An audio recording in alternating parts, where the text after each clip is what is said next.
Topic आज का संसाधन और उद्योग। ठीक है, आज इतना बचा हुआ है संसाधन, तो मेटल हो नॉन मेटल हो समाप्त कर देंगे। जितने इंडस्ट्री है पढ़ाना हमको है, आज सब समाप्त कर देंगे। ठीक है, लगातार लोग रहते हैं और जितने प्रकार की इंडस्ट्री है सब समाप्त कर दिया जाएगा।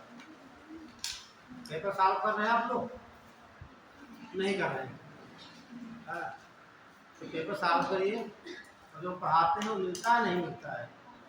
नहीं मिलता है तब भी बताइए हमें। मिल रहा है तो बताने की जरूरत नहीं है ना। तो समस्याएं होगी तभी लाओगे, समस्या नहीं है तो ये ध्यान रखना। ठीक है, तो कल क्या बता रहे थे आपको? कोयले के बारे में। ठीक है, तो रिवाइज कराते हैं 5 मिनट।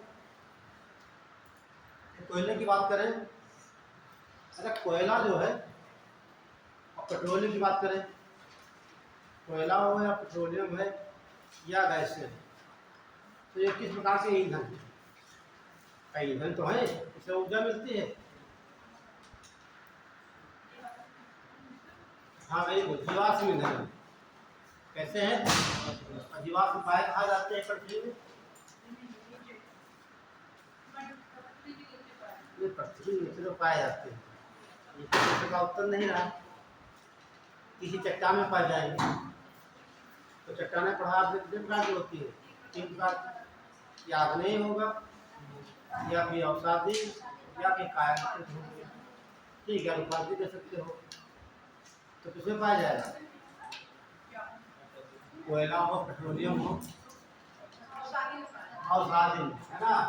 आपको बता, जैसे कोई एनिमल है, ये कोई एनिमल रहा होगा, ठीक, ये एनिमल है, ठीक है, यहाँ पर सब के मर गया और उसके ऊपर ये मिट्टी की परतें जमती गई। ये मिट्टी की परतें जितने जमेंगी उसका भार क्या होगा? भार अधिक होगा। और ये दाब क्या होगा? दाब जो है यहाँ बढ़ता जाएगा और जितने पृथ्वी पर नीचे जाएंगे टेम्परेचर क्या होता है? प्रेशर बढ़ता है और प्रेशर भी बढ़ता है। ठीक, तो आपको बताया एनिमल से जो भी जीव होंगे उनसे आपका पेट्रोलियम बना, ऐसे वनस्पतियाँ हैं उनसे यही आपको बताया हमें। तो आज बात कर लेते हैं, ये तो अधातु थी, कोयला क्या है? अधातु। ठीक, और कोयला कार्बन का रूप होता है। अब कार्बन कितनी मात्रा के आधार पर डिवाइड किया गया है?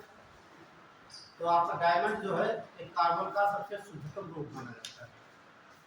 ठीक, और डायमंड है क्या? ये आधातु, क्या है? Non metal. तो डायमंड जो है सबसे कठोरतम आधातु।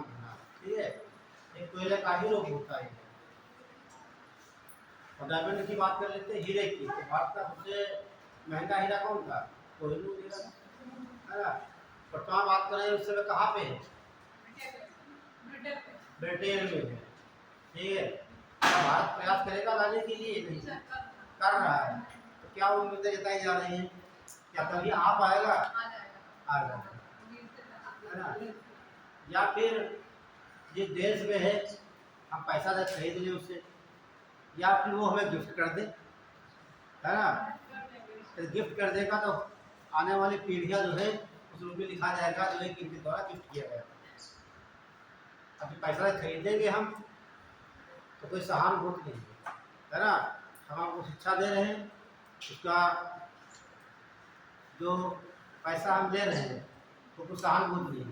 ठीक, फिर हम शिक्षा दे रहे हैं निस्वार्थ और निःशुल्क। ठीक, तो वो सराहनीय होता है और हमेशा वो याद करने लगे।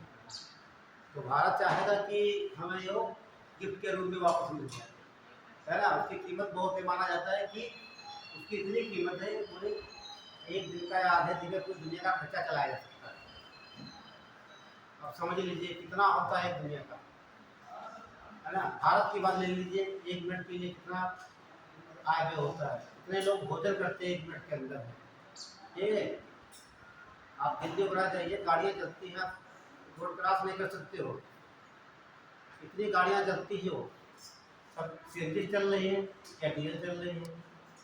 मुंबई आइए, देखिए लाइन लगी है ट्रेनों की, 1 मिनट कितनी ट्रेन निकल जाती है, 10 मिनट बाद आ रही है। कितने प्लेन उड़ रहे हैं, कितना खर्चा, बिजली का खर्चा, ये मिनट में कितना अरबों खरबों रुपये आएगा एक देश का, तो उससे आधे दिन का खर्चा चला जा सकता है। ये बुक में पढ़ोगे हिस्ट्री मिलेगा आपको, ठीक है। तमाम बातें हैं, ध्यान रखना, ठीक है। वैसे इसका अंदाजा लगा सकता है इसकी वैल्यू कितनी होगी। चलिए फिर दूसरी बात है, लास्ट में हम क्या बता रहे थे आपको? अच्छा, बताया था नदी घाटी में कोयला पाए जाते हैं, ठीक। तो आपको क्या पता, एक बताया होगा दामोदर नदी घाटी, कृष्णा प्लस गोदावरी बताया होगा, ठीक। गंगा बताया होगा, है ना। उसके अलावा कावेरी बताया होगा, ठीक है। एक सोन नदी बताया होगा, है ना, सोन नदी, ध्यान रखना, ठीक है। ये सब नदी घाटियां हैं, यहाँ से कोयला निकाला जाता है। तो ये आपके कोयले के स्रोत थे। तो कोयले जो ऊर्जा मिलती है उसे तापीय ऊर्जा कहा जाता है, थर्मल, ठीक। एक बात आपको बता दें, लिख लीजिए नोट करके, कि हो सकता है आगे समय मिले या ना मिले, कैसे पढ़ाएं, ठीक। जो तापीय ऊर्जा होती है,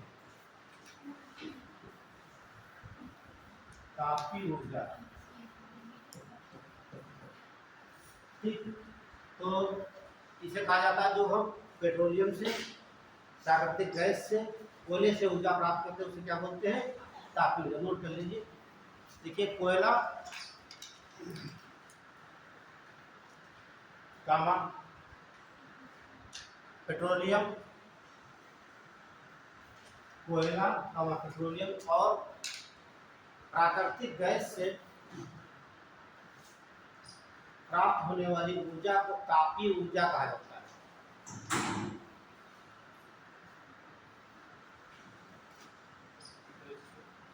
तापीय ऊर्जा कहा जाता है।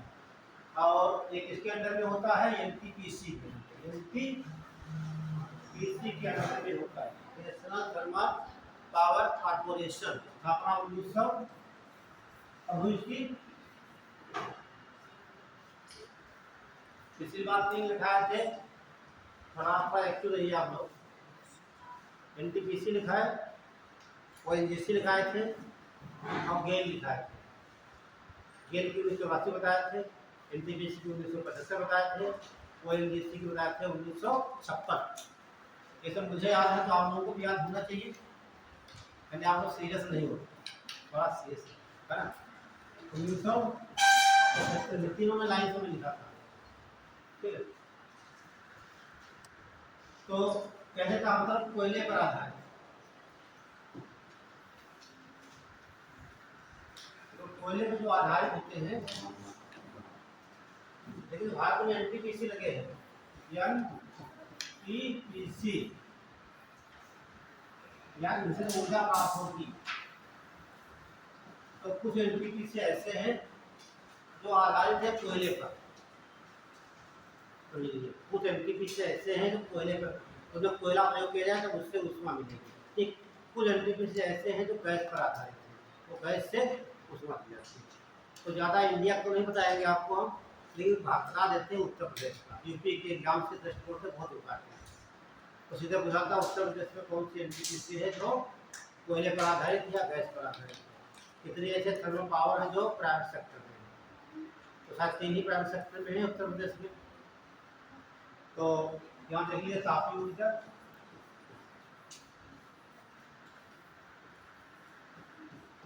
एक हम चार्ट बनाने जा रहे हैं, कैसे बना ले आपको मिल जाएगा।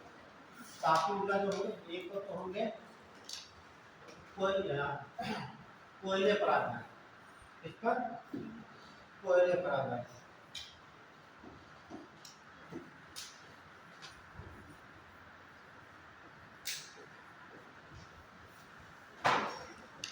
कोयले पर आधारित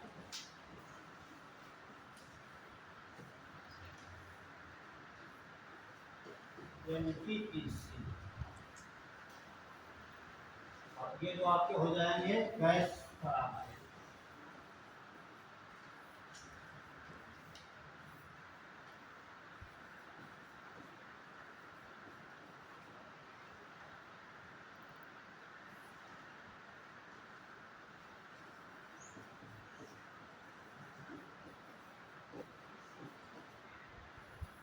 है ठीक है। तो ताप ऊर्जा नियुक्ति या तो कोयले पर आधारित हुई एनटीपीसी में लगे हैं या फिर उसमें गैस का, जैसे मतलब खाना बनाते हैं या उसमें लकड़ी से बनाएंगे आग जला करके या फिर गैस से बनाते हैं। बस आपका पात्र उसको उसमें मिलना चाहिए, गैस से मिले या सोलर से मिले या आपका कोई ईंधन से मिले, ठीक उसमें मिला उससे का एनटीपीसी लगे। यहाँ एनटीपीसी का मतलब यहाँ पर बिजली का उत्पादन होता है, ठीक। तो उत्तर प्रदेश में लगभग 6-7 आंकड़ा हो गए और 3 आपके गैस पर आधारित है, 3 प्राकृतिक। तो आपको सब बता देते हैं, आपको जानना है कि ये जो है एनटीपीसी उत्तर प्रदेश में लगे हैं, ये कोयले पर आते हैं, यहाँ कोयले का प्रयोग कर रहे हैं। तो आपको जानना है कहाँ कौन सा लगा है। ये तो टांडा टांडा टांडा एनटीपीसी जो है ये कोयले पर आधारित है। ये कहाँ पड़ेगा आपका अम्बेडकर नगर में।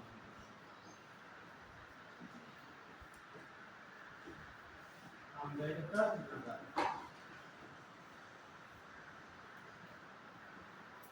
दूसरा हरपुरागंज,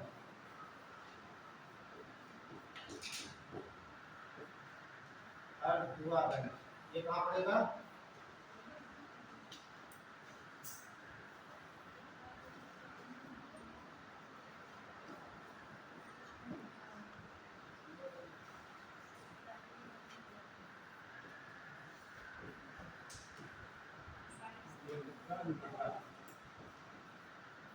ये कहाँ पड़ेगा अलीगढ़।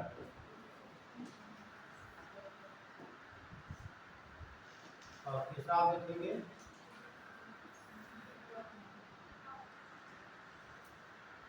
तो टांडा, अम्बेडकर नगर, हरदुआगंज, अलीगंज जो एनटीपीसी है उसमें कोयले का प्रयोग रहता है, ठीक है। और एक आपका रहेगा पलकी, ये कहाँ है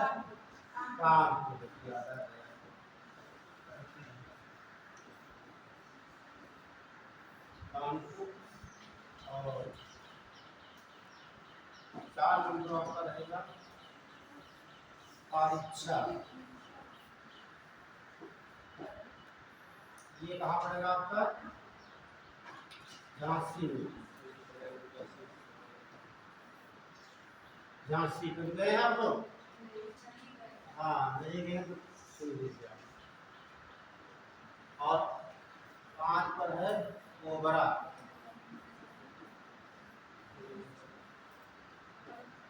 ओबरा कहाँ पड़ेगा ये सोनभद्र में।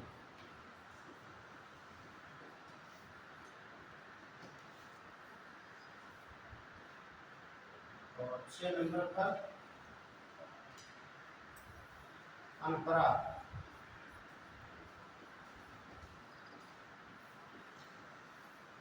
अनपरा भी सोनभद्र में। आपने मूवी देखा होगा हलचल जिसे नाम, ठीक उसमें विवाद होता है तो अनपरा गांव से ही होता है। जो लेडी होती है अनपरा की रहने वाली शायद होती है ना, तो वही हम याद कर लीजिए।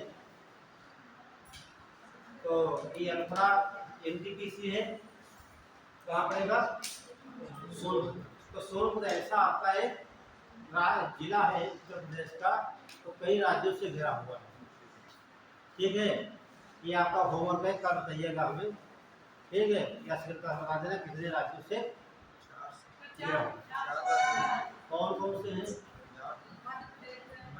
मध्य प्रदेश, बिहार, सोच के बताइए कि चलिए। अगला देखिए 7 नंबर पर ऊंचाहार, ऊंचा। कभी आप इलाहाबाद गए हैं? प्रयागराज नहीं गए हैं, और जब आप प्रयागराज जाएंगे रायबरेली होकर तो आगे स्टेशन पड़ता है, राजगीर से आगे लगभग 15 किलोमीटर दूर है। स्टेशन का नाम है ऊंचाहार रेलवे स्टेशन है। और जहाँ स्टेशन के देखेंगे इस साइड में पूरा प्लांट लगा हुआ है, और ऊंचाहार वो स्टेशन पर कोयले की मात्रा बहुत अधिक है। तो ट्रेन से जाकर कोयला उतारा जाता है, उसके बाद वहाँ से घूमता है ऊंचा।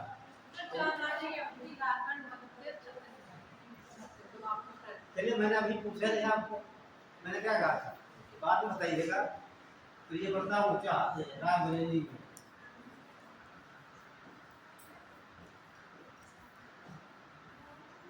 ये सवाल पूछा जाता है यूपीएससी से। ठीक, सीधे पूछने का कौन सा जो है कि हमें बातें करेंगे टांडा अम्बेडकर नगर में एनटीपीसी, बाबूगंज चंडीगढ़ और बल्टी कानपुर, परीक्षा झांसी, ओबरा सोनपुर, अनपुरा सोनभद्र और आपका ऊंचा है रायबरेली। ये सब ये रेलवे स्टेशन है, आप वहाँ जा देख सकते हैं। तो ये इलाहाबाद जाना होगा, रायबरेली पड़ता है। रेलवे स्टेशन का भी नाम एनटीपीसी से लगा हुआ। अब गैस पर आधारित इंजन केवल ये तो आपका है आंवला।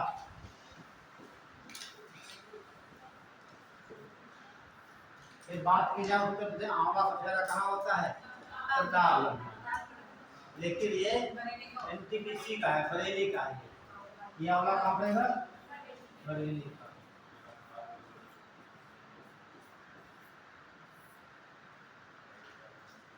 एक है आपका औरैया,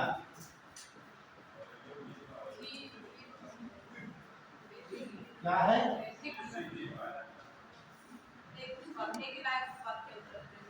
हम समझ नहीं पाए। ओ तो औरैया जो है, औरैया ही पड़ता है। औरैया जो डिस्ट्रिक्ट है, औरैया के नाम से ही। और एक दादरी है आपका।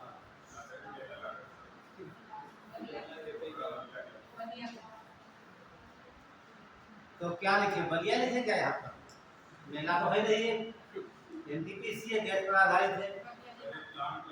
हाँ, तो गौतम बुद्ध नगर में लगा है।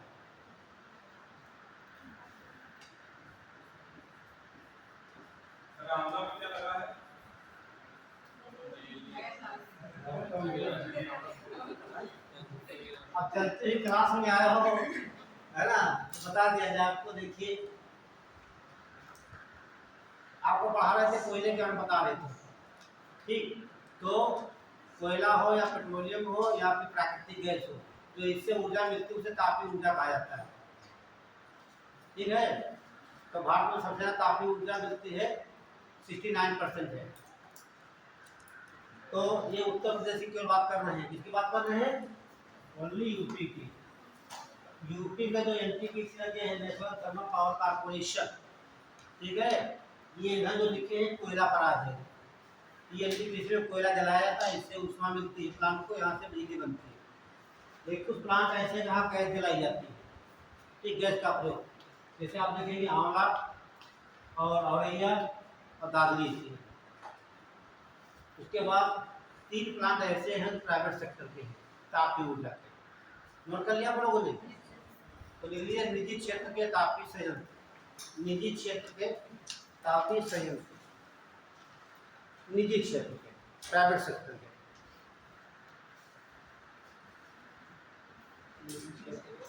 हाँ, तापीय संयंत्र, तापीय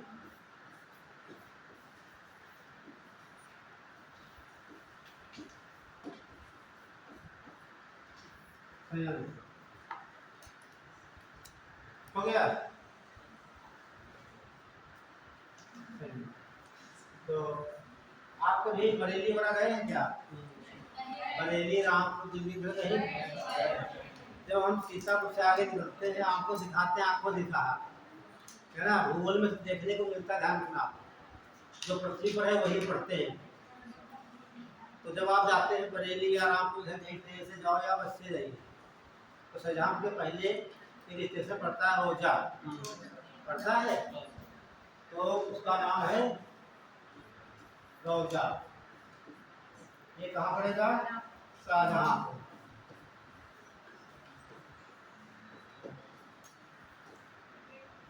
लिखना तो आसान है, लेकिन ये जो थर्मल पावर लगा है, किसने लगाया है, ये आपका रिलायंस फॉर्म का, क्या है, रिलायंस फॉर्म का। और ये कंपनी किसकी है, मुकेश ग्रुप। की है ना, मुकेश है रिलायंस का लगा है, प्राइवेट सेक्टर का है। ठीक, सवाल ऐसे पूछा मैच करने को आता है। पहला हो गया, दूसरा देख लीजिए।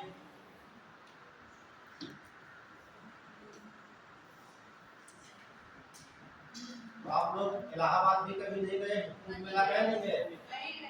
गए हो? तो ये पता होगा 12, अब नहीं देखा है ना, ये 12।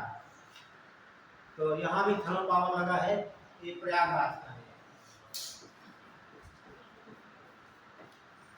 प्रयागराज और लगाया किसने? टाटा ग्रुप का है, टाटा।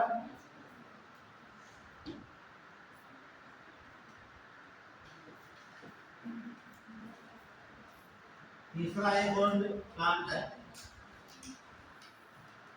उसका नाम है ललितपुर। ललितपुर किस लिए फेमस है? यूरेनियम के लिए, है ना, यूरेनियम के लिए फेमस है। जो पढ़ाई में उत्तर प्रदेश के खड़ी है तो आपको बताया जाएगा। तो ये कहाँ पड़ेगा? ललितपुर नाम, ये तो ललितपुर रहेगा, डिस्ट्रिक्ट का नाम हो ललितपुर। लगवाया किसने? बजाज बाबू, बजाज बाबू।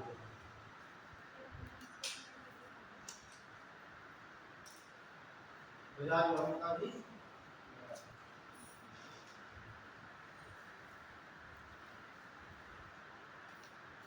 तो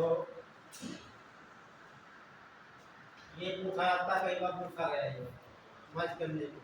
अब ये जितने सवाल लिखे हैं ऊपर ये वाले, ये तो कई बार पूछे गए मिलाने को।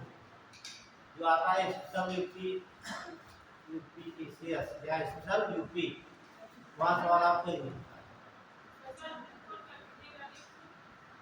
हो सकता है अभी एग्जाम होने वाला है, यहाँ से सवाल आपको चटका देगा, ठीक है।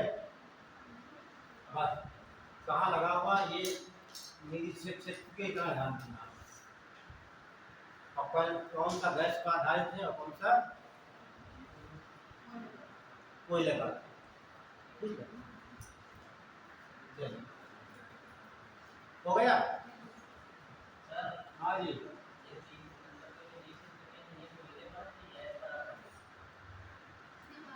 ये देखिए,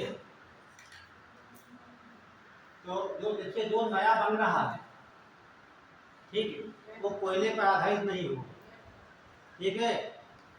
अगर जैसे नया कोई प्लान लग रहा है तो आप कुछ नहीं जानते, लेकिन आप भूगोल काफी पढ़े हैं, तो आप कैसे बताओगे कि ये कोयले पर आधारित होगा कि गैस पर, है ना? क्योंकि जितने विश्व के देश हैं, कोई भी देश हो, वो चाह रहा है कि प्रदूषण ना बढ़े। रोक लगाई जा रही, गाँव का पेड़ पौधे लगाए जा रहे हैं, खनन पर रोक लगाई जा रही है, किस लिए? प्रदूषण ना।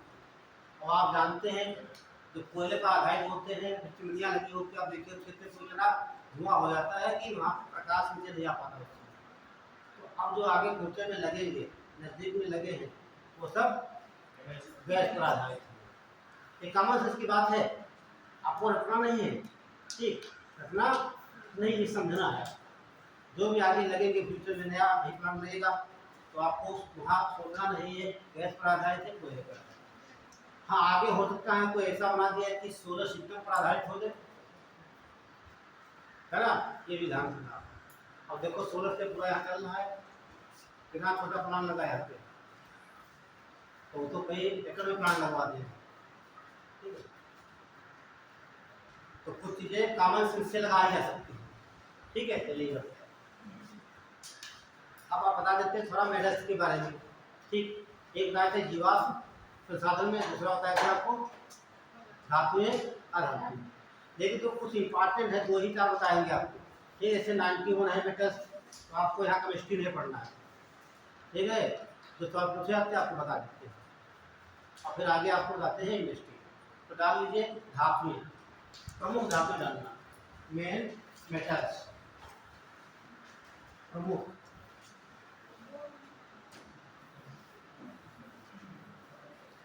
धातुएं पढ़ लीजिए, उसके बाद पढ़ा देते आपको है उद्योग,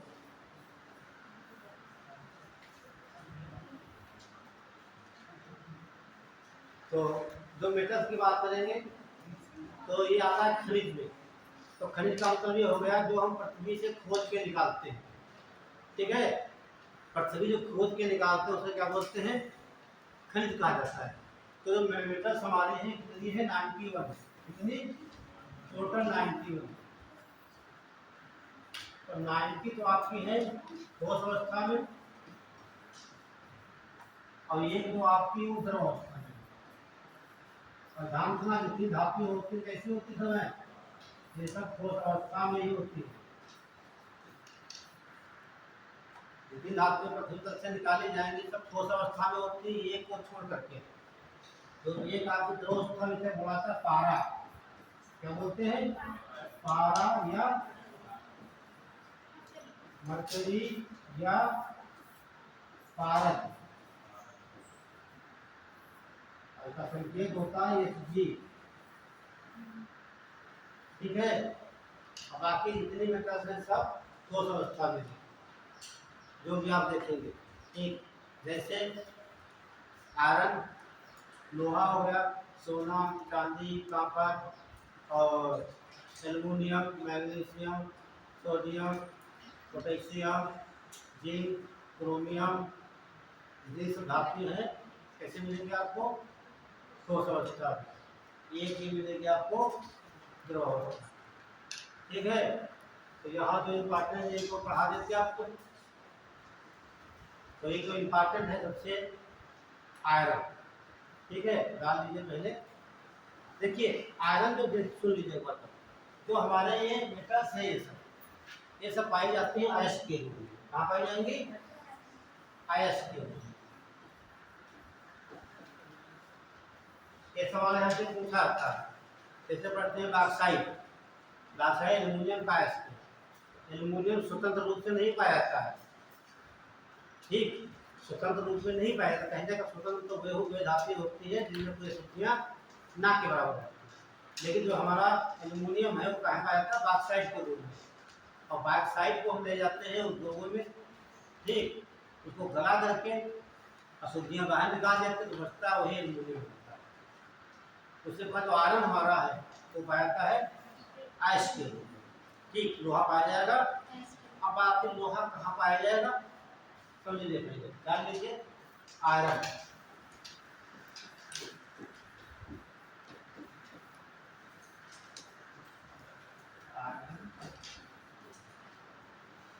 या लोहा पाया, ये जो आपकी पृथ्वी है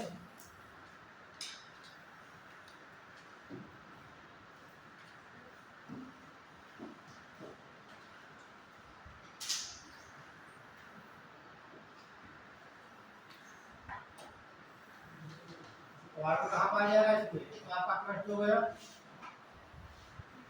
मेंटल हो गया, ठीक है। ये आपकी अपर कोर हो गई, ये आपकी लोअर कोर हो गई, ठीक है। तो ये पृथ्वी की अनुसंरचना हो गई। ऊपरी भाग क्या बोलते हैं, क्रस्ट, मेंटल, ऊपरी कोर, निचली कोर। तो लोहा प्राप्त करते हैं कहाँ से प्राप्त करते हैं, आप समझ लीजिए। ये काहे का बना है, ये सारी एरिया,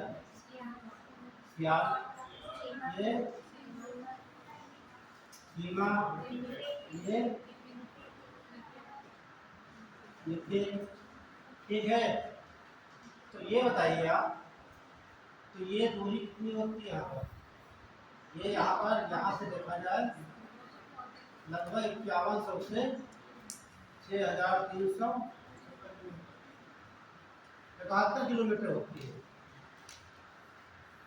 तो लगभग ये 5000 किलोमीटर हो गया। ये क्या पृथ्वी की सतह से 5000 किलोमीटर से लोहा निकाल सकते हैं,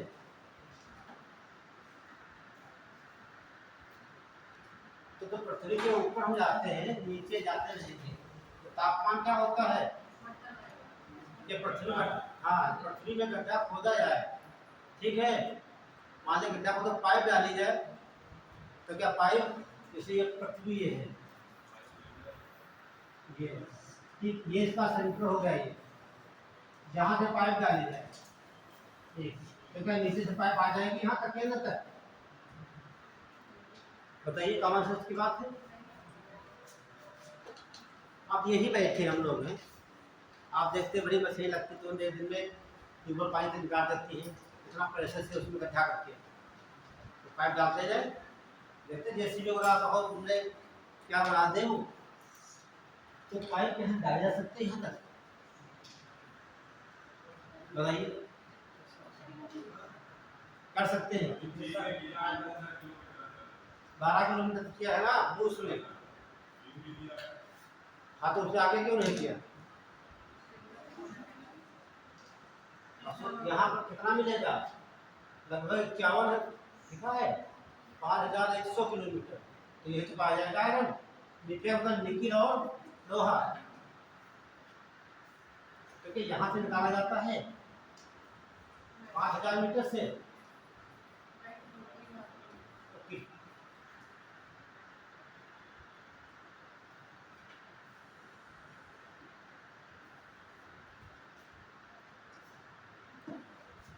देखिए मैंने बताया कि पृथ्वी से अंदर जाएंगे आप, ठीक, रूस ने गड्ढा खोदा है 12 किलोमीटर, कितना? 12 किलोमीटर। जब यहाँ से कोई भाई अंदर जाएगी, कोई धातु मेटल होगी, टेम्परेचर इतना ज्यादा हो गया ये धातु बनने लगी है, धातु गल जाएगी, ठीक है। आप जानते हैं पृथ्वी का केंद्र कैसा है? द्रव अवस्था में, और ये जो भाग देखते हैं अपर कोर, ये तो निकिल और आयरन का है, लेकिन ये भाग जो प्योर आयरन का है। हाँ प्योर आयरन कहाँ पर मिलेगा? आपको लोअर कोर मिलेगा, ठीक, लेकिन ये नहीं निकालते, जो हम निकालते हैं वो प्रश्न में होता है।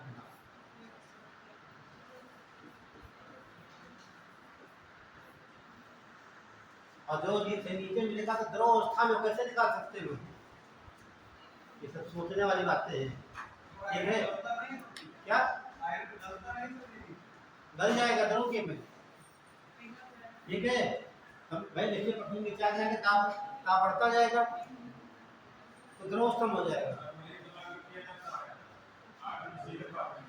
नहीं, आयरन जो मिलता है आयस्क के रूप में मिलता है, वो क्रस्ट में मिलता है, जो यूज करते निकालते हैं वो क्रस्ट से निकालते हैं, ना कि ये कोर से निकालते हैं। यहाँ तक जाने के लिए जब कोई पाइप डालेंगे, यहाँ खुदाई करेंगे तो 12 किलोमीटर में इतना ताप बढ़ जाता है कि जो हमारी जो धातुएं गल जाएंगी, द्रव अवस्था में हो जाएंगी, और आगे वो खुदाई नहीं कर सकती है। तो ध्यान देना, नोट कर लीजिए एक लाइन, आयरन क्या है? आयरन या लोवेस्ट कह सकते हैं। आयरन क्या है? क्रस्ट या भूप्रपट्टी से निकाले जाते हैं। आयरन के ऐश क्रस्ट या भूप्रपट्टी से निकाले जाते हैं।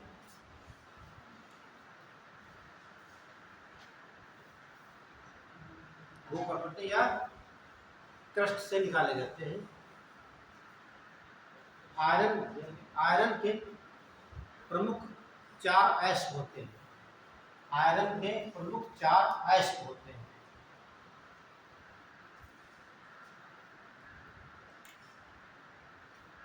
तो ये आयरन के ऐश हो गए,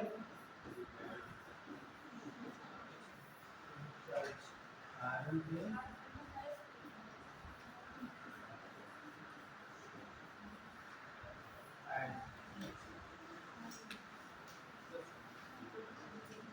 प्रमुख 4 है आपको, एक तो मैग्नेटाइट,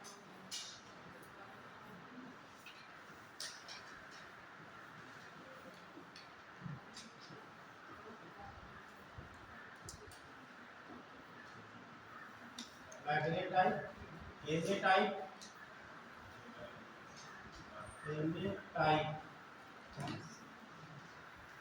और लिमोनाइट।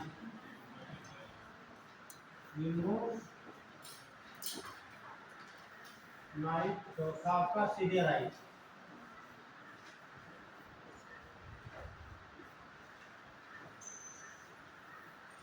ये 4 ऐसे हैं आयरन के होते हैं।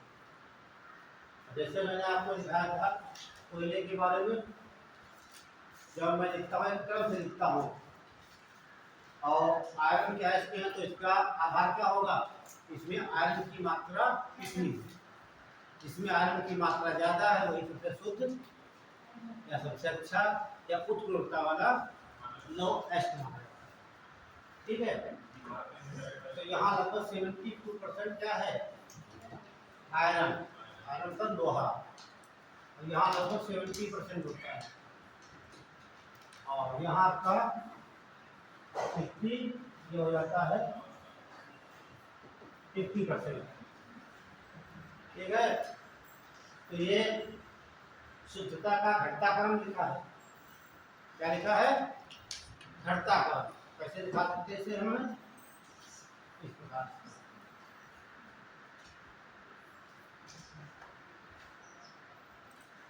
आयरन के अयस्क सबसे शुद्धतम कौन सा हो जाएगा, मैग्नेटाइट, उससे कम शुद्ध हेमेटाइट, उससे कम शुद्ध लिमोनाइट, और सबसे निम्न कोट का सिटेराइट।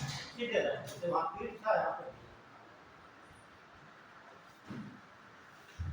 तो सवाल इससे पूछ देता है, पूछा भी गया है, आयरन की प्रतिशत मात्रा के आधार पर घटता क्रम और घटता दो प्रकार से एक सवाल पूछा है, और वनडे एग्जाम से पूछ लेता है, सीधे पूछेगा कि उसमें कौन सा लोहे का सबसे अच्छा या उत्तम कोट का अयस्क है, तो इसमें चारों लिखे होते हैं, आपको यहाँ पर खोज लेना है सबसे उच्च क्वालिटी का, तो क्या हो जाएगा आपका,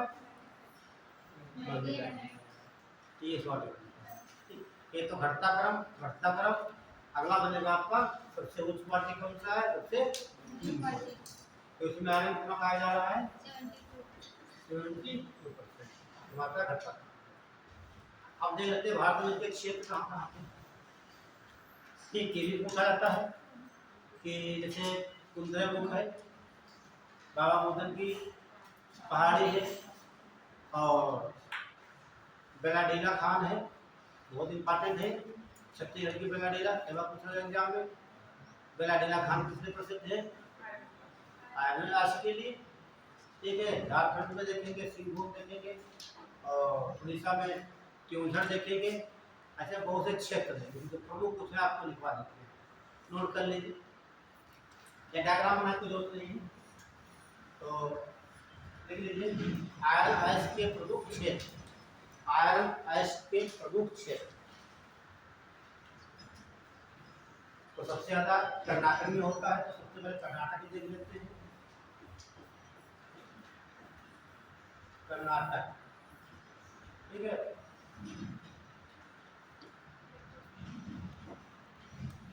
कर्नाटक में देखेंगे बाबा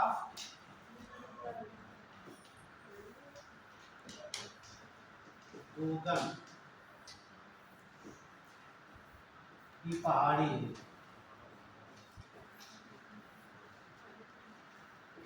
और आपका कुंद्रेमुख,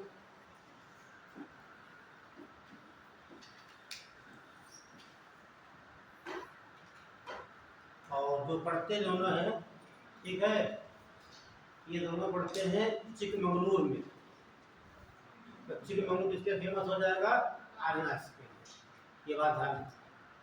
तो एक की कहानी है, बाबा थे, बाबा बुदन नाम था उनका, सुन लीजिए कहानी थोड़ी, और मजेदार कहानी बता दिया। अच्छा, तो सुन लीजिए, लगभग 17वीं शताब्दी के आसपास ये बाबा बुदन थे, कर्नाटक में रहते थे। ठीक, और ये हिंदू धर्म और मुस्लिम धर्म के दोनों के उपासक थे। ठीक है, और सब लोग मानते भी थे, हिंदू धर्म या मुस्लिम सब लोग थे। तो 17वीं शताब्दी में ये मक्का हज करने के लिए गए, कहाँ गए, मक्का मदीना हज करने के लिए गए, वहाँ से चले गए ओमान। ओमान आपने देखा है, हाँ, एशिया में पड़ता है, पश्चिमी एशिया में जो अरब प्रायद्वीप है। ठीक है, तो वहाँ ओमान हो गए, तो वहाँ को ठहरे, उसके बाद यहाँ से काफी की 7 फलियाँ लेकर आए, 7 फलियाँ खाने के लिए नहीं, इसकी है काफी की, काफी, काफी कौन सी काफी, ये काफी ये अधिक होता है, वो अधिक वाला नहीं है, कॉफी।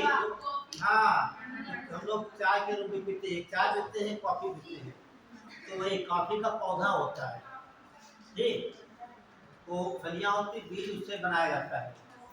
तो बाबा बुदन गए थे ओमान, ओमान में, वहां से फलियां लाए और ये कॉफी की 7 फलियां लेकर आए, और जहाँ रहते थे वही उनको जमीन में डाल दिया, गड्ढा खोद करके, वो वहां से पेड़ हो गया, ठीक है। और तो पेड़ उग गए, वहां से कॉफी होने लगी। तो आज हम देखते भी है सबसे ज्यादा कॉफी कहाँ होती है, कर्नाटक में, प्रथम स्थान। और क्योंकि जब अंतिम समय आया होगा, वहाँ के राज्य सरकार ने जिस पहाड़ी पहले बोया होगा उसका नाम रख दिया बाबा बुदन की पहाड़ी, इसीलिए उनका नाम हमेशा ये आजीवन अमर हो गया। जब तक हमारा भारत रहेगा तब तक हम लोग पढ़ते रहेंगे, है ना। जब बात आएगी काफी की आएगी या कर्नाटक के बाबा बुदन की पहाड़ी, पूछा भी आता है मैच करने को, बाबा बुदन की पहाड़ी कहाँ स्थित है, कर्नाटक में। और कुंद्रेमुख बहुत बड़ी खान है आपकी, ठीक। तो नोट आगे से पड़ता है कहाँ, चिकमगलूर में पड़ता है जिला का। तो आप लिख लेंगे बाबा बुदन की पहाड़ी हो गया, और ये कुंद्रेमुख दोनों को लिख लेंगे। अगला देख लेंगे उड़ीसा,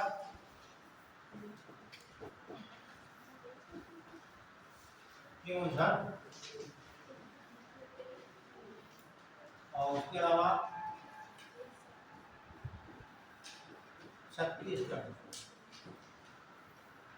ये सबसे इम्पोर्टेंट खान है बेलाडीला की, एग्जाम में कई बार आई है बेलाडीला, ठीक है। ये बेलाडीला की खान है।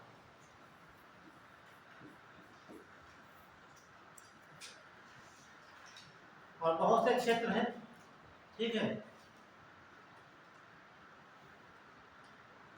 तो बेलाडीला और कुंद्रेमुख, ये 3 मत भूलना है, इनसे पूछ लेता हुआ था।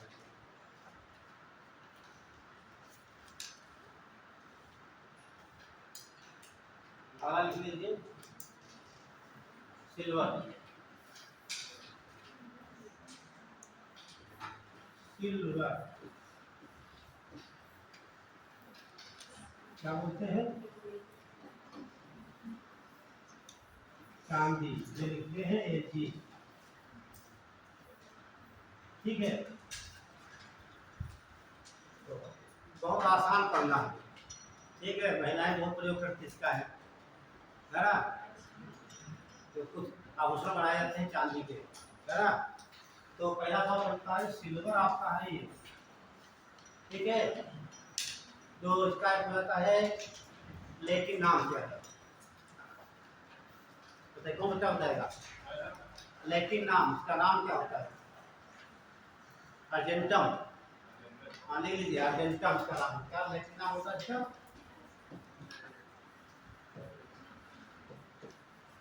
लेकिन नाम अर्जेंटम।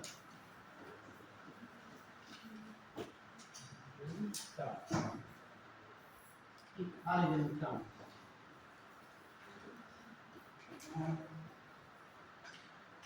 ठीक है। अब इंग्लिश में लिखते हैं सिल्वर धान, सिल्वर। और देखो अर्जेंटम से एजी लिया गया, इसके संकेत का एजी लिखा जाता था मतलब, एजी, ठीक है।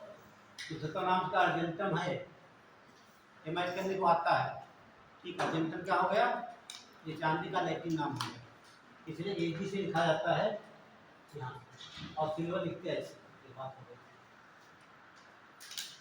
और ये भी कहाँ पाया जाएगा, आइस के लिए, इसके 2 है सबसे इम्पोर्टेंट है, ये देखिए अर्जेंटाइट और हार्ड सिल्वर। देखिए सिल्वर के आयस, आयस,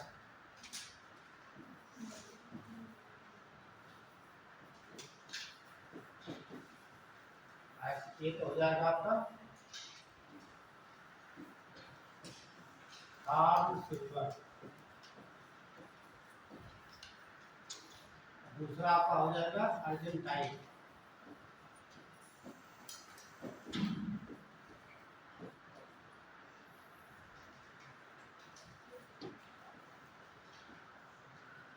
अर्जेंटाइट। इसमें चांदी होती है 37% और यहाँ होती है 75%, तो यहाँ बता सकते हैं ज़्यादा शुद्धतम रूप उसका होता है।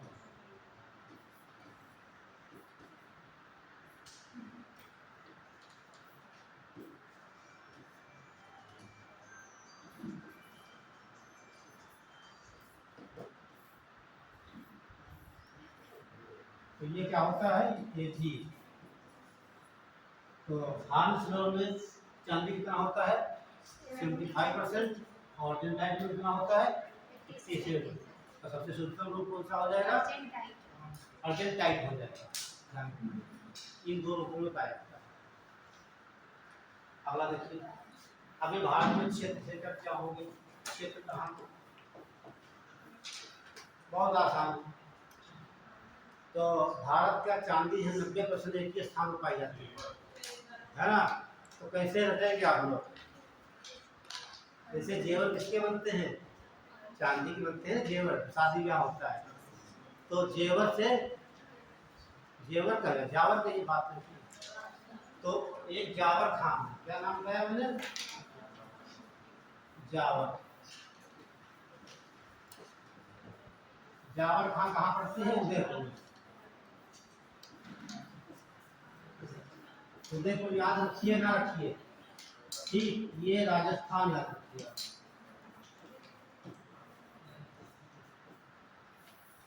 तो ये आपकी दो जावर की खान कहाँ पड़ेगी राजस्थान में है।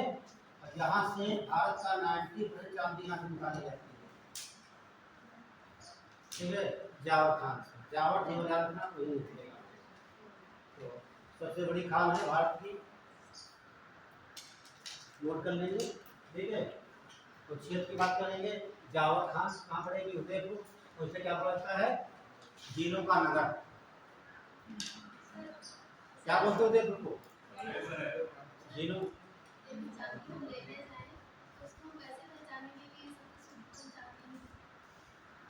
अच्छा देखिए चांदी तो आप नहीं जान पाओगे लेकिन आपको बता देंगे भी गोल्ड बता देंगे आप जान जाओगे कैसा है क्योंकि गोल्ड मापा जाता है कैरेट है ना। तो आपको पहचान बता देंगे उसमें आपको कभी जिंदगी धोखा नहीं ठीक है। तो जावर से उधर से निकाली जाती है।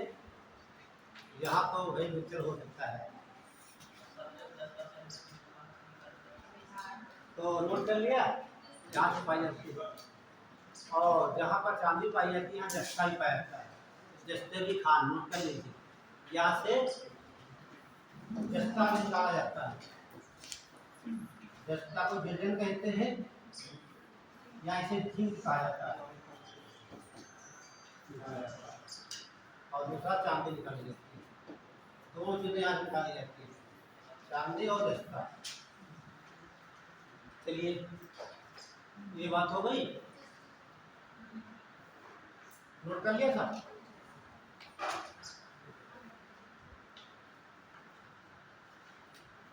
अभी तो भूगोल की बात थी तो 3 लाइन आपको साइंस के लिखा देते हैं जो इम्पोर्टेंट है ठीक है। तो भूगोल से हटके नोट्स बन रहे हैं तो वहाँ बातें लिख लीजिए ध्यान करिए। ये आपका क्या हो गया खेती की तरफ पुराना बताइए आप खेती तो लिखा है चांदी क्या चांदी चांदी में मिलाते हैं ब्रोमीन प्लस ब्रोमीन ठीक है। तो इसे बोलेंगे सिल्वर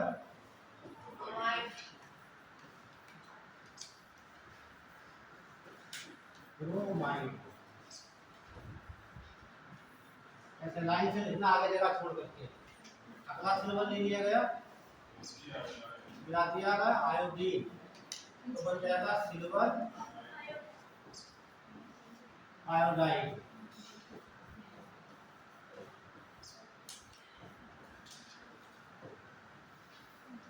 और एक बार फिर मैंने ले लिया चांदी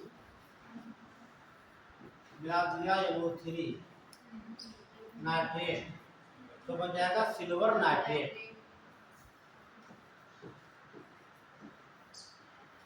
सिल्वर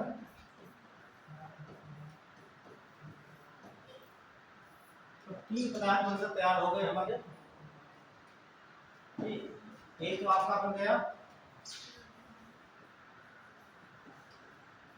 AgI, आला बन गया AgBr, वो विषय कर दीजिए।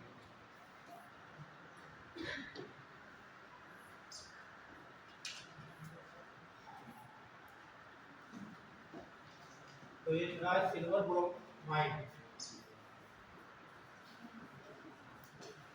आयोडाइड, तो AgI। ठीक है, ये फार्मूला लिखना ना लिखना, लेकिन ये तीनों ध्यान रखना, silver bromide, silver iodide, silver nitrate. अब तीनों का यूज देख लीजिए आप। इसका यूज होता है फोटोग्राफी में, तो फोटोग्राफी होती है। ठीक है, लिख लीजिए, ये सवाल तीनों पूछे गए, सारे एग्जाम में मिलते हैं आपको। ठीक है, सीधा बात है, फोटोग्राफी में कौन सा केमिकल यूज किया जाता है? सीधे आपसे मिल जाता है आपका सिल्वर ब्रोमाइड। तो याद रखिए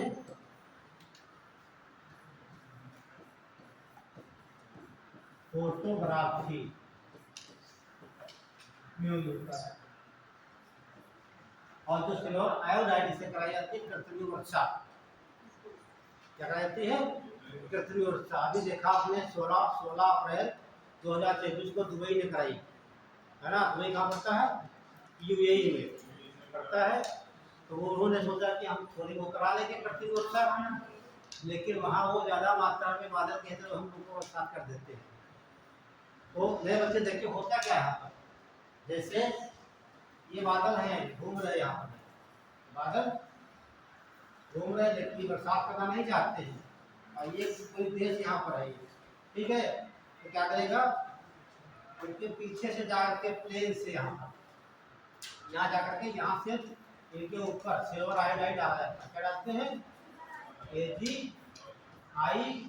या आइस, जो ड्राई आइस होती है वो डाल सकते हैं, या पोटेशियम आयोडाइड। ध्यान रखना, पोटेशियम आयोडाइड शुष्क बर्फ को क्या बोलते हैं? ठोस कार्बन डाइऑक्साइड कहता है। तीनों में से कोई डाला जाता है तो आपको आसानी से उपलब्ध हो सके। तो यहाँ पर संघनन हो जाता है, बादल बनते खूब पानी बरसता है। यहाँ पर दुबई ने यही किया, लेकिन कुछ ज़्यादा मात्रा में पानी रहा होगा बादल में तो बरसात हो गई, तो दुबई डूब गई, रात से दुबई डूब गई। ठीक है, तो बहुत बाढ़ आ गई वहाँ। ये सवाल करने का बनता है, हो सकता है पूछ लिया जाए। ठीक है, तो दुबई क्या भैया नहीं पूछेगा, कौन सा नहीं पूछेगा उसके बारे में, इसके दवाई कृत्रिम वर्षा कराई गई। ठीक है, तो यहाँ क्या करते हैं? कृत्रिम वर्षा, ये कृत्रिम वर्षा कराई गई। इसका प्रयोग होता है अभी लोकसभा में आप लोगों के चुनाव। ठीक है, लगभग सब यहाँ पर एडल्ट हो और सबकी एक वोटर कार्ड बना होगा, है ना। हाँ, वो बताने जा रहे हैं। जब वोट डालने जाते हो तो एक अधिकारी बैठा हो, तो वोट डालने के बाद सीधा आपकी उंगली में एक स्याही लगाता है। ठीक, वो अमिट स्याही होती है। तो पूछा जाता है कि अक्सर जो है कि चुनाव के समय मतदान करते समय मतदाता की उंगली पर लगाई जाने वाली स्याही होती है, तो सिल्वर नाइट्रेट होता है। ठीक है, ये सवाल कई बार पूछा जाएगा। ठीक है, इसे कहा लगाते हैं, ये नोट कर लेना, मतदान करते समय मतदाता की उंगली पर चिन्ह के रूप में लगाया जाता है। ये भैया सब क्वेश्चन पूछे गए हैं तीनों।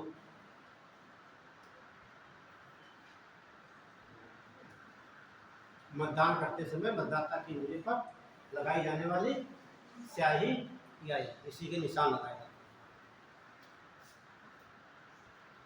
तो आप बातें हो गई सिल्वर के बारे में। अब आ जाइए गोल्ड पे।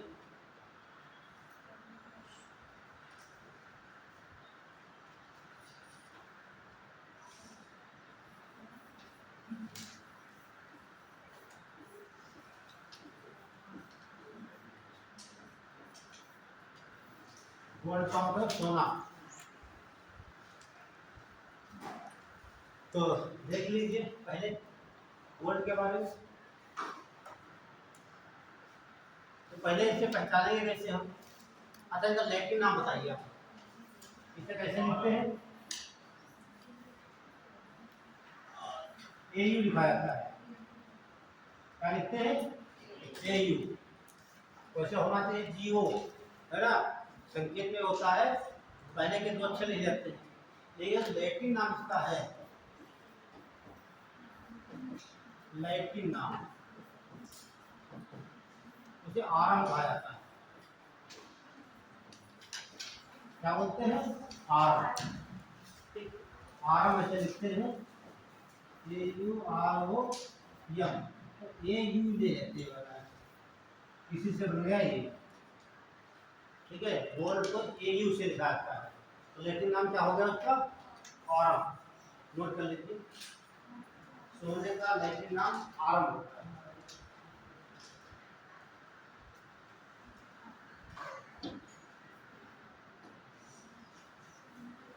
ए यू इसे लिखा हुआ है, ये ध्यान रखना। आरम। अगला पॉइंट लिखेंगे, सोने की शुद्धता कैरेट में मापी जाती है। कैरेट,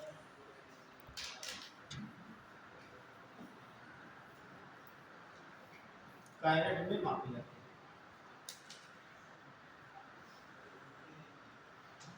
अक्सर सवाल यहाँ से पेट में पूछा जाता है, पिछली बार दिए होंगे तो सीधे पूछ लेता है 22 कैरेट सोने में कितना प्रतिशत सोना होता है। जब आप सोना लेने जाएंगे, किसी ने भी पूछा था हमसे, तो उस पर लिखा होता है कि 24 कैरेट का है, या 22 कैरेट का है, या 18 कैरेट का है।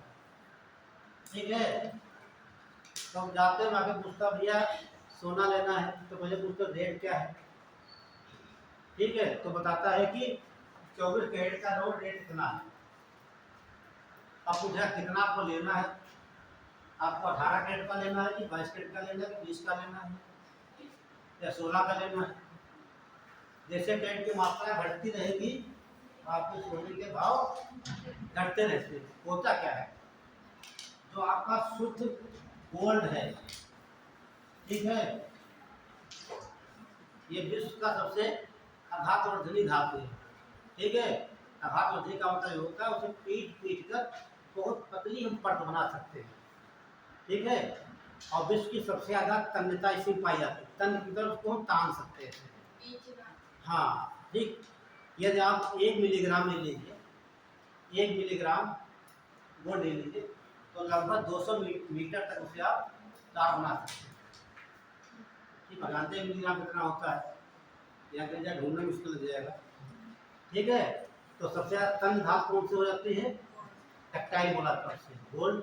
और सबसे आघातवर्धनी गोल्ड। तो आप सोने का आभूषण देने जाते हैं, देखो कितनी पतले पतले वहाँ, ठीक है, धागे कुटुंब में तार बने होते हैं, या पता नहीं पीट पीट के परत बना के आभूषण बनाए जाते हैं। यदि किसी दूसरी वस्तु को इतना पीटोगे तो वो फैल जाएगी। ठीक है, वो तो भुरभुरा बन जाएगा ना। जैसे आप सूखा मिट्टी गीला हो, उसमें मिट्टी हाथ मारे तो क्या होता है, अब गीली मारिए तो फैल जाता है। वही यहाँ पे, तो सबसे ज़्यादा आघातवर्धनी होना है और सबसे ज़्यादा तन्य वाली चीज़ है। और इसमें अशुद्धियाँ मिलाई जाती है। क्या मिलाएंगे? अशुद्धियाँ क्या मिलाई जाती है? ये तो मिलाया जा सकता है, चांदी मिलाएंगे, या इसको मिलाते हैं तांबा,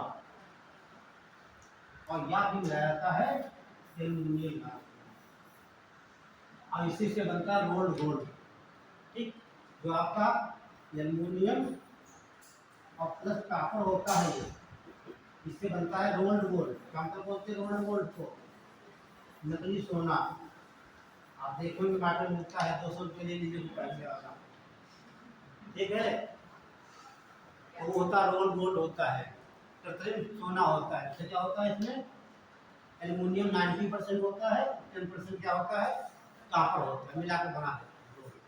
ठीक है दोस्तों, तो अशुद्धियाँ ये देखिए, मैंने आपको बताया कि आपके पास 18 कैरेट क्या है, 18 कैरेट गोल्ड आपके पास है। ठीक है, तो इसमें अशुद्धियाँ कितनी होंगी, 6 होंगी, ध्यान रखना, 18/6, तो 6 जो परसेंट हमारी होगी, 6 भाग अशुद्धियाँ जो होंगी, उसमें एल्यूमिनियम हो सकता है, तांबा हो सकता है और चांदी हो सकती है, कुछ मिलाया जा सकता है। ये बात क्लियर हो गई। आप कैसे निकालेंगे, जैसे आपने कहा 22 कैरेट का, 22 या 18 कैरेट का भैया उसने दे दिए, और उसने पैसा जोड़ के बता दिया कितना उसमें सोना है, आपको पता नहीं, तो नोट कैसे निकालेंगे, नोट करिए। देखिए ये लिखा है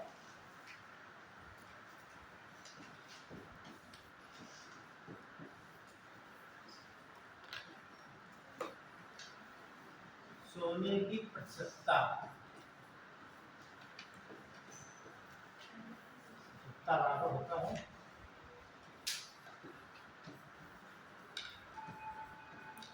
आभूषण का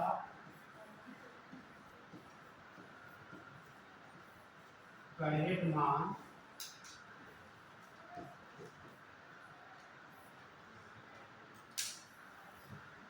बटा 24 गुणे 100। ठीक है, क्योंकि शुद्ध सोना कितना माना जाता है, 24 कैरेट का माना जाता है। ठीक है, आप एक सवाल लिखिए अपने फार्मूला लिखने के बाद, हो गया, इसको बंद कर दीजिए जैसे मैंने, ताकि ध्यान रहे।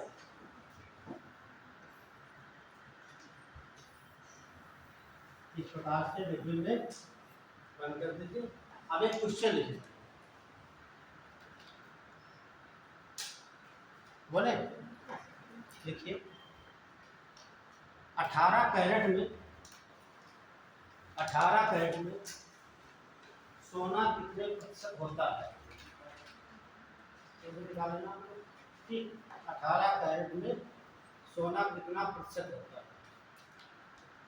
एक बार आपको देख लीजिए। अब इसका लग जाए तो बैठा बैठा रहेगा, मैच करा देगा।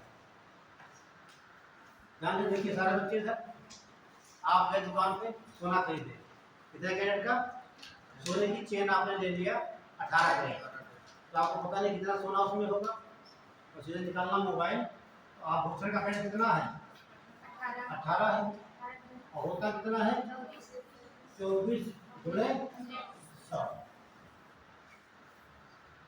तो डिवाइड कर दीजिए, 2 से कर दीजिए, 2 से नहीं करना है, इधर 4 से कर दीजिए, 4 से 24 और 4 दूना 8, 4 दून से 6 पे कम 6, 6 तिया 18, 75 तिया कितना आ गया, 3 गुणे 25, कितना हो जाएगा,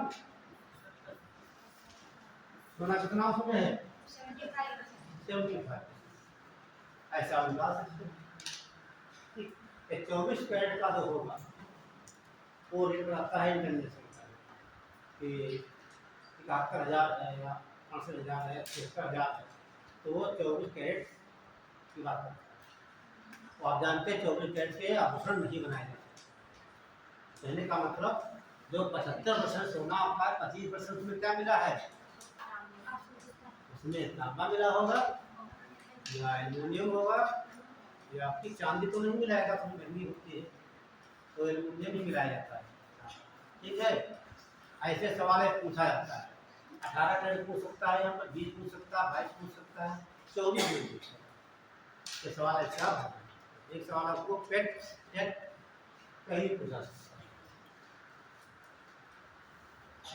तो जब जाना लेना दूसरे भैंस कितने कैरेट का है ऊपर लिखा होता है, जो आपका आभूषण होगा उसको ध्यान से दिखाएगा, तो ये कहाँ लिखा दिखाओ, वो दिखाएगा, इतना लिखा होता है। और देख पूछने भैया कितना इसमें सोना कितने परसेंट है, तो आपका 75 सोना है, ये दूसरा सब्जियाँ लेकर आए, और रेट कितना देते हैं, पूरा 24 कैरेट का कोई लेता है, तो आबाद करके आप पैसा कम करा सकते हैं। बस आपको जानकारी होना चाहिए, है ना। चलिए ये बात हो गई, और नोट कर लीजिए, एक बात समझ लिए। तो गोल्ड हमारा ये है, ऐसी धातु है ये किसी से रिएक्ट नहीं करती, केवल एक पदार्थ है या द्रव है, उसे कहा जाता है अम्लराज। क्या बोलते हैं? हाँ, केवल या अम्लराज में ही घुलता है, अम्लराज। आपको बता दें ध्यान से देखिए, जब आप सुनार के हो जाते हैं, सामान ले आते हैं और उसके पास में या बना होता है साफ करने वाला, या आप सोना पूजा जुड़वाने जाते हैं, है ना, बिल्डिंग कराया कभी करवाते हैं, या चांदी टूट जाती है उसको बिल्डिंग करवाते हैं। ध्यान दीजिए, जब बैठा होता उसके पास दो पात्र रखे होते हैं, यहाँ बैठा है एक पात्र, ये पात्र ये वाला होता है और एक पात्र ये, दोनों में द्रव भरा होता है, दो होते हैं एक नहीं होगा, ठीक है। और जैसे आपका भिंडी करेगा तो इसमें डाल के तो निकाल लेता है, ध्यान दीजिए, एक में डाल के तो जोड़ता नहीं उसमें है, दूसरे डाल देता था। तो जब पहले तो डालता उसमें बना होता है अमराज, ये होता फिर उसमें 30 या 20 सेकंड तक रोक ले, उगल जाएगा आपका आभूषण। फिर जैसे उसने डाला उसमें ऊपर के ऊपर का जो होता है वो सब उतर जाता है उसमें, उसका काम हो गया, उसका काम बन गया, ठीक। फिर डालता पानी में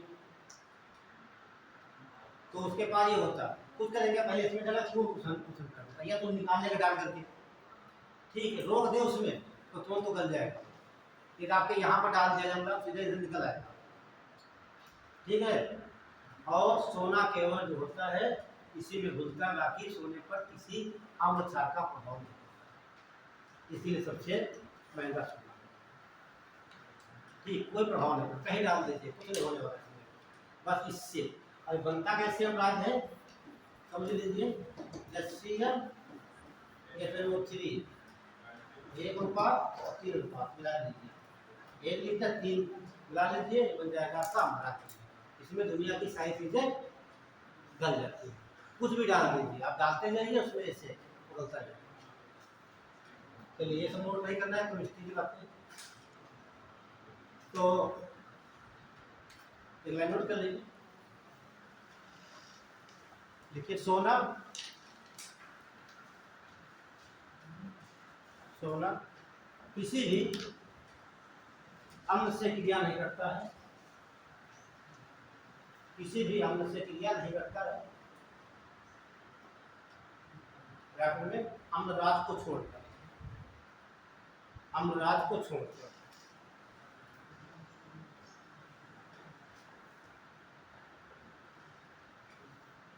एक बात और बता दें, जब किसी बॉडी फ्रैक्चर हो जाती है, एक्सीडेंट हो जाता है, तो हड्डी टूट जाती है, तो हड्डी की रॉड डाली जाती है लोहे की, है ना, डालते हैं ना, लोहे की कहा जाता है, कोई कहता चांदी की है, कोई कुछ बोलता है, तो वो रॉड बॉडी के अंदर वो डाली जाएगी जल से क्रिया ना करे। आपकी बॉडी में क्या है, तमाम प्रकार के मेटल्स है ना, ये पता लगे आपका हाथ टूट गया, यहाँ डाल दी गई, वाटर है वो क्रिया करके क्या बन जाएगा, रिएक्शन केमिकल चालू हो जाएगा, क्या आप मर जाएंगे। ऐसी धार डाली जाती है जो क्रिया न करे। तो क्या चांदी डाली जा सकती है? चांदी पानी क्रिया नहीं करती है क्या? आप देखा औरतें जो होती चांदी की पाइप नहीं लगती है, ठीक है, तो उस पर काली धर जाती है, रंग बदल जाता है उसका, तो कहाँ क्रिया करती है? या तो वायु से क्रिया करती है या फिर पानी से करती है, चांदी पानी से क्रिया कर जाती है, ठीक है। चांदी की प्लेट नहीं डाली जा सकती है, ऐसी एक ही धातु है, ठीक है, जो नॉन रिएक्टिव क्रिया नहीं करती, इसलिए उसका उपयोग किया जाता है, उसे टाइटेनियम कहा जाता है। ठीक, सवाल पूछा जाता है कि जब हड्डी टूट जाती है उसको जोड़ने के लिए किस धातु का उपयोग किया जाता है, तो ऑप्शन एक चांदी जरूर होता है, चांदी का चमकती है वो, ठीक है, तो टाइटेनियम मिलता होती है, जैसे आपको बताया मैंने। अगला पॉइंट लिखिए,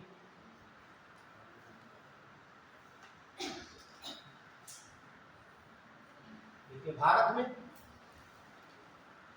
कर्नाटक की कोलार खान से भारत में कर्नाटक की कोलार खान से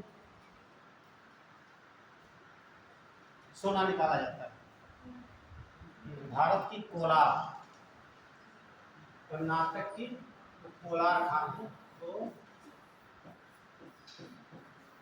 ये खान है कहाँ, कर्नाटक की।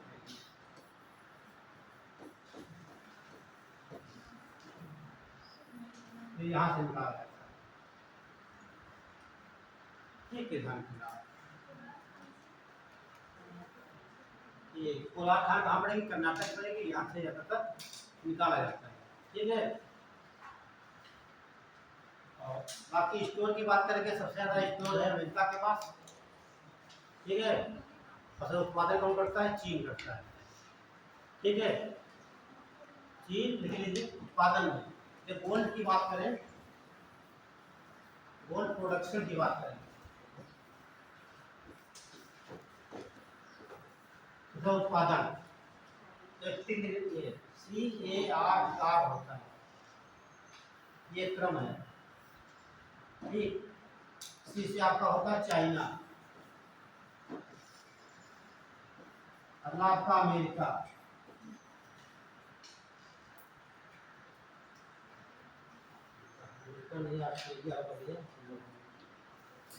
ये आपका ऑस्ट्रेलिया होगा, अगला रसिया हो जाएगा।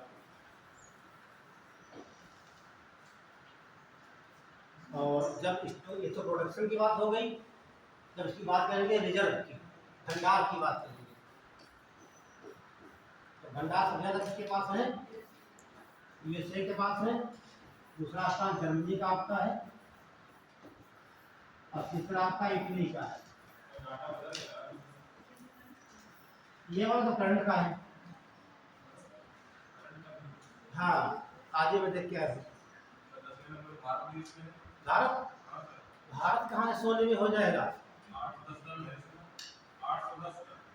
नहीं नहीं, देखिए भारत के पास 840 मीट्रिक टन पूरा सोना है।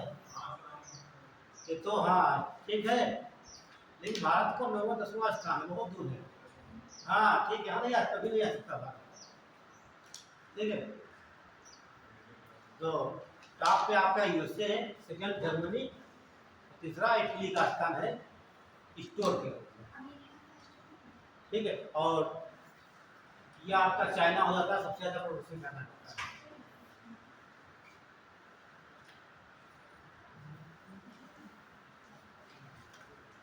और इसके साथ तमाम से धातुएं हैं। ठीक है, थोड़ा नोट कर लीजिए, बता देते हैं मरकरी के बारे में। ठीक है, कुछ इंपॉर्टेंट है मरकरी के बारे में।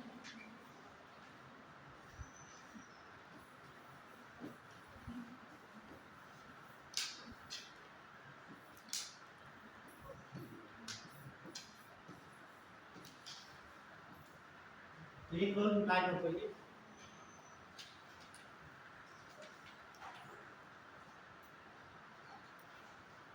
देखिए, कमरे कमरे के ताप पर, कमरे के ताप पर, कमरे के ताप पर, कमरे के ताप पर पाई जाने वाली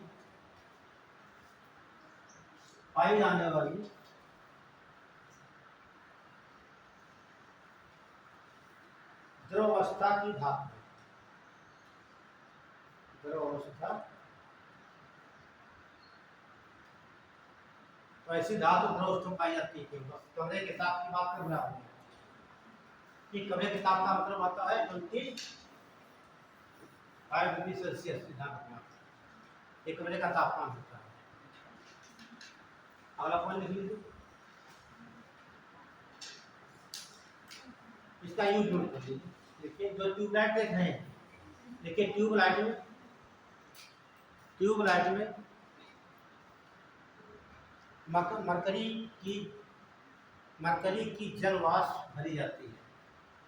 ट्यूबलाइट में मरकरी की जल वाष्प भरी जाती है। ये लाइन बहुत इंपॉर्टेंट है, जल वाष्प वाला शब्द। ठीक,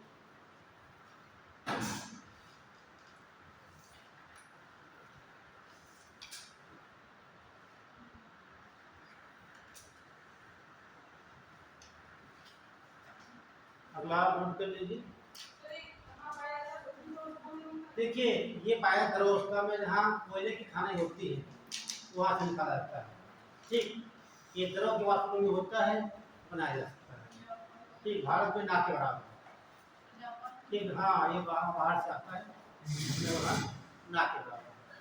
हाँ और नोट कीजिए, जो ये व्हाइट कलर का होता है चांदी के चमकता है, इसलिए इसे क्विक सिल्वर भी कहा जाता है। नोट कर लीजिए, इसे क्विक सिल्वर, इसे क्विक सिल्वर, इसे क्विक सिल्वर भी कहा जाता है। क्या? हाँ मरकरी, क्विक सिल्वर पूछ रहा था। अच्छा एक शब्द और होता है जर्मन सिल्वर। जर्मन सिल्वर याद आएगा तो आपको बताते हैं। जर्मन सिल्वर पूछा जाता है कि जर्मन सिल्वर में, जैसे यहाँ पर देखा क्विक सिल्वर, क्या वो कहते हैं? जी को कहा जाता है। तो पूछेगा क्विक सिल्वर में चांदी कितना होता है? 0% होता है। उसी प्रकार जर्मन सिल्वर में चांदी 0%। तो ये बना होता है copper plus zinc plus nickel, ध्यान रखना, इससे मिलकर बना होता है। इसे क्या बोलते हैं? कॉपर जिंक और निकेल।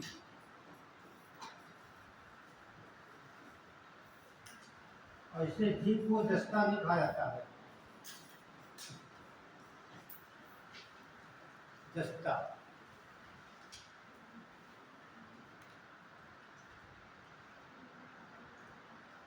ठीक है, टिक करती है। देखिए लिखा है टू जमीन, अभी नहीं भूल गया।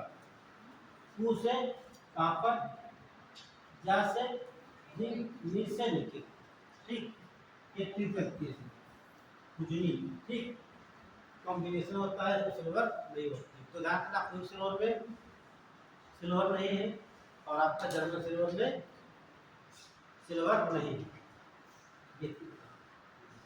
देखो एक बात आगे कॉपर की नोट कर लीजिए, तांबे की, यानी तांबा।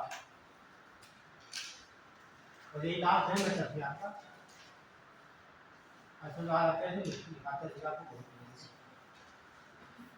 कॉपर, क्या बोलेंगे? तांबा या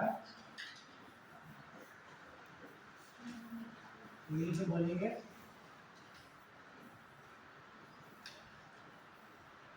Cu। कॉपर को क्या बोलते हैं? तांबा कहा जाता है। तो आप दिमाग चल गया होगा हिस्ट्री की तरफ, है ना?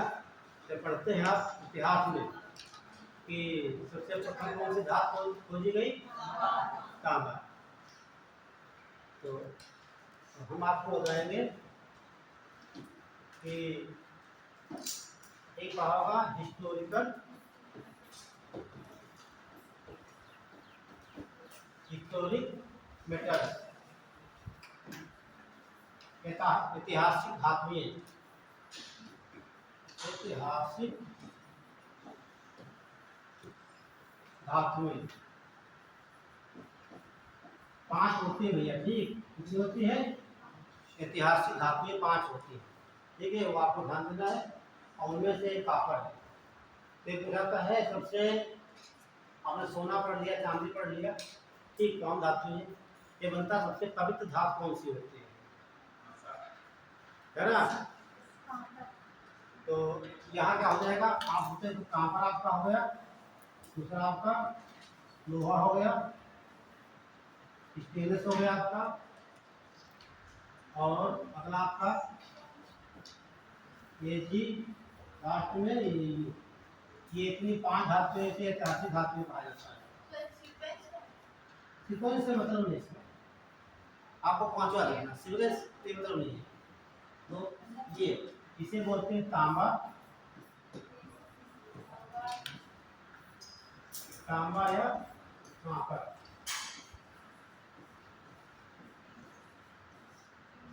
अच्छा आप लोगों ने तांबे को देखा क्या कभी?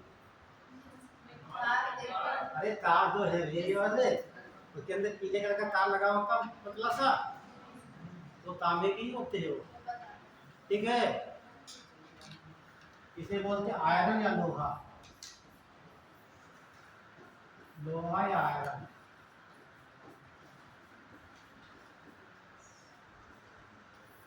इसे बोलते हैं स्टेनलेस, इसे बोलते हैं चांदी। ऐसे आप जानते तो है नहीं। तो ये 5 धातुएं होती है ऐतिहासिक धातुएं। कौन सा? स्टेटस है, स्टेनलेस एक मेटल का नाम है, धातु है। जैसे आपने मैग्नीशियम नाम सुना है, सोडियम सुना नाम है, ये सब धातुएं हैं तो पृथ्वी के अंदर पाई जाती है। आपको 91 धातु बताया मैंने, तो 91 में से ये सब मेटल्स हैं, स्टेनलेस होता। ठीक है, ये हो गई। अगला बनता है कि सबसे पवित्र धातु कौन सी है। सब बच्चे जानते हैं, सोना है कि इसी में से एक है, बताइए क्या ठीक करें। क्यों?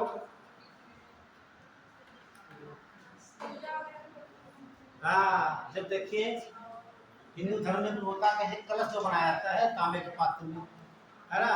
जब आप किसी पवित्र स्थान पर जाते हो उधर चढ़ाने के लिए, बाहर जो है कि वो बैठे होते हैं पंडा लोग पानी देने के लिए, तो वो तांबे का ही पात्र होते हैं। ठीक नोट कर लेना कहीं पर, तांबा सोना चांदी नहीं पवित्र धातु है, देखिए महंगी है। तांबा एक पवित्र धातु है, तांबा एक पवित्र धातु है।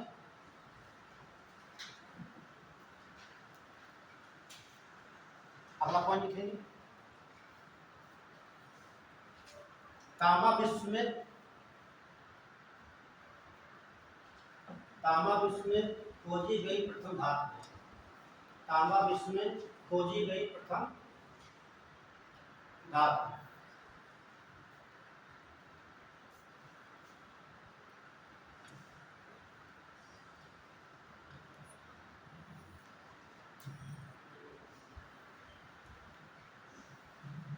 और तांबे के हम 2 क्षेत्र बताएंगे भारत में। कितने? 2 क्षेत्र,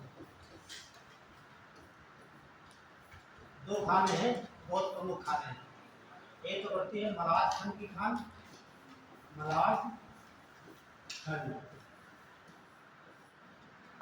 मलाज खंड खान है। ठीक, और दूसरी यहीं पर है बालाघाट की खान, बाला। 2 खाने हैं और दोनों पड़ते कहाँ ये है? मध्य प्रदेश में। और यही से पूरे भारत का 52% तांबा निकाला जाता है। ठीक है, एक बुझाता है मलाज खंड कितने फेमस है मध्य प्रदेश की, एक तांबे की खान, और बालाघाट भी मध्य प्रदेश की तांबे की खान है। तो भारत का लगभग 52% तांबा ही निकाला जाता है।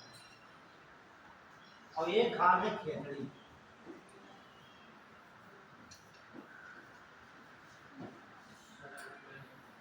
खेतड़ी ये पड़ती है झुंझुनू में,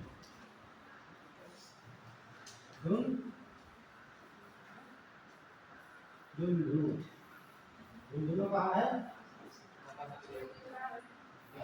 राजस्थान, झारखंड में पहुंच गए आप लोग। ठीक है, तो तांबा मुख्य रूप से भारत में 2 जगह निकाला जाता है, एक तो मध्य प्रदेश के मलाज खंड खान से और बालाघाट खान से, और दूसरी खान है खेतड़ी की खान। यूपी में तांबा बहुत ना के बराबर होता है। ठीक है, इधर आप देखेंगे बुंदेल क्षेत्र मिलता है, ठीक ना के बराबर।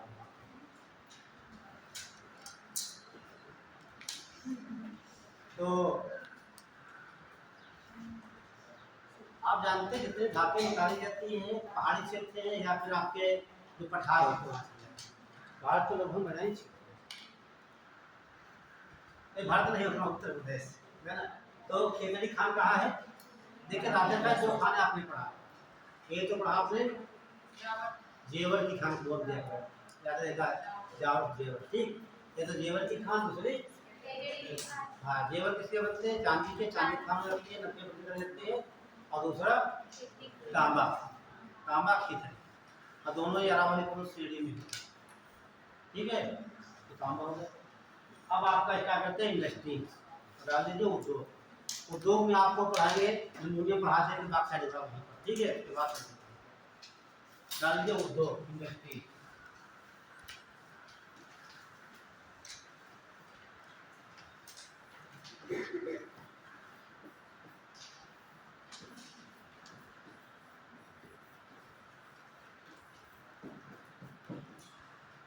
इंडस्ट्री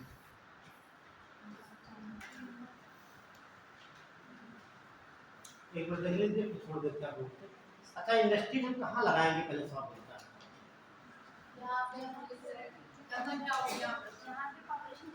पॉपुलेशन ज़्यादा होगी, वेरी गुड।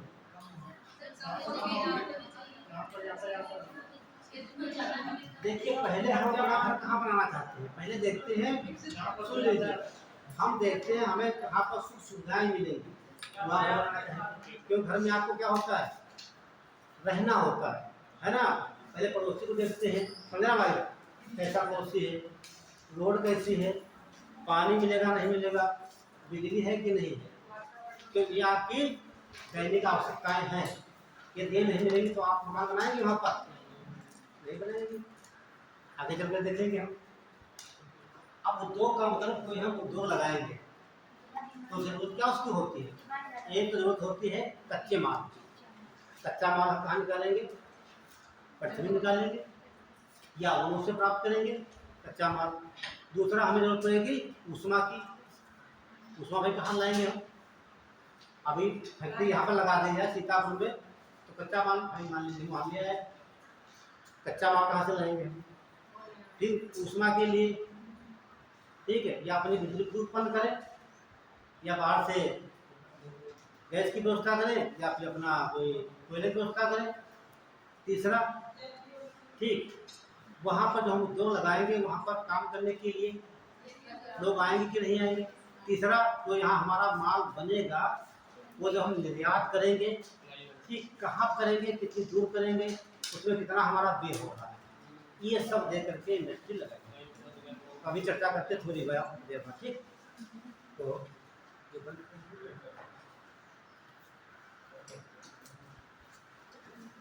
हमेशा